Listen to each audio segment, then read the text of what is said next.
자, 다음 사진 우리나라 사람들이 요즘에 관심을 많이 갖는다는 내용입니다. 보시면요.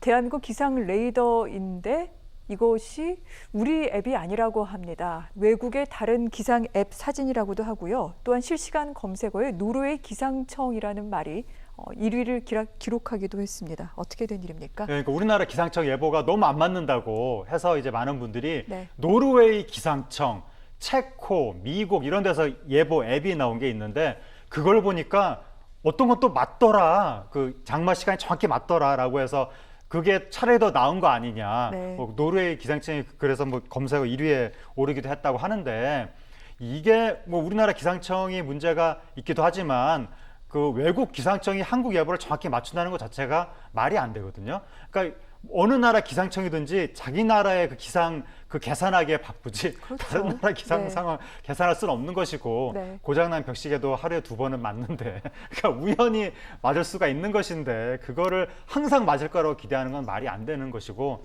어쨌든 근데 이런 상황이 될 정도로 우리나라 기상청의 신뢰가 떨어진 건 문제니까 네. 좀 기상청이 더 분발을 해야 될 것 같습니다. 그렇습니다. 기상청 사실은 그렇죠. 이상기후 때문이라고는 하는데 국민들 입장에서는 정말 속 터지는 일들이 올해 참 많았던 것도 같습니다. 여러 가지 얘기도 많이 나오는데 노력은 하고 있겠죠. 예, 그러니까 지금 루머가 나오는 게 문제인데 기상청이 중국산 슈퍼컴퓨터를 써서 지금 오보가 나오는 거 아니냐 이런 식의 또 그러니까요. 루머가 네. 퍼지고 있는데 일단 사실관계가 틀렸고 현재 우리나라 기상청의 주력 슈퍼컴퓨터는 미국산입니다. 중국산으로 바뀌어 가고 있는 와중입니다.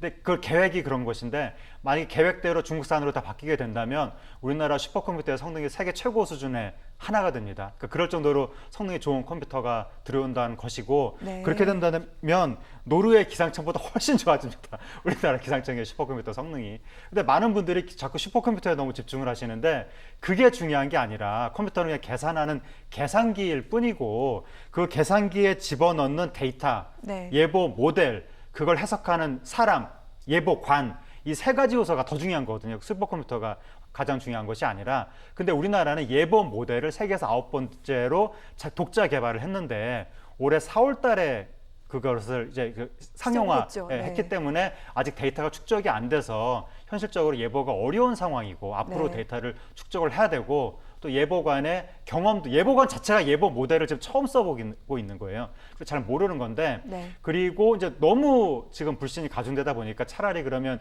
AI 인공지능 예보관을 지금 개발 중인데 인간 예보관의 84%까지 올라왔다고 하거든요. 이게 100%까지 오고 더 머신러닝을 해서 그 이상까지 올라간다면 내년 내후년에는 어쩌면 AI 예보관이 네. 더 정확한 예보를 할 수 있을지도 모르겠는데 그건 앞으로 이제 기술 발전을 지켜봐야 될 것 같습니다. 기다려봐야 될 문제인 네. 것 같네요. 알겠습니다. 자, 마지막 사진은 수해 관련 내용입니다. 함께 보도록 할게요. 이번 수해 사람만큼이나 고생을 한 소들 사진입니다. 일부 소는 사찰로 피신을 했고요. 또 어떤 소들은 지붕 위에 올라가 있기도 합니다.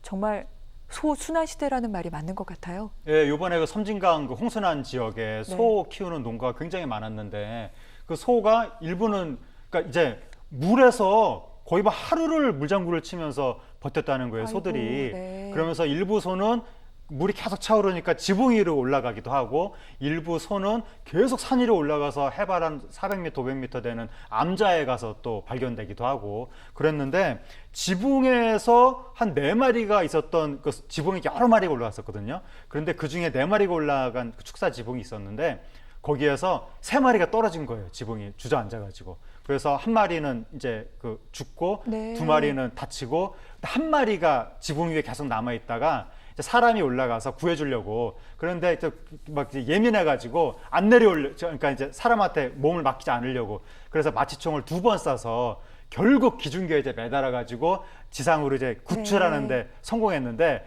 그 소가 송아지를 쌍둥이를 낳아서 그 축사에서 막 평화롭게 송아지랑 같이 있는 모습이 또 사진으로 찍혀서 보도가 돼가지고 네. 많은 국민들이 그 모습을 보고 굉장히 감동을 받기도 했습니다. 참 시름에 잠긴 여러 농민과 또 국민들에게 그래도 조금은 좀 희망을 주는 소식인 것도 같은데 아마 수해를 복구하는 농민들께서 상당히 좀 힘이 많이 드실 것 같습니다. 이런 수해가 재발되지 않도록 여러 가지로 또 우리 사회가 고민해야 될 시점이 아닌가 그런 생각도 해보기도 됩니다. 자, 평론가님 오늘 말씀 여기서 마무리할게요. 고맙습니다. 감사합니다.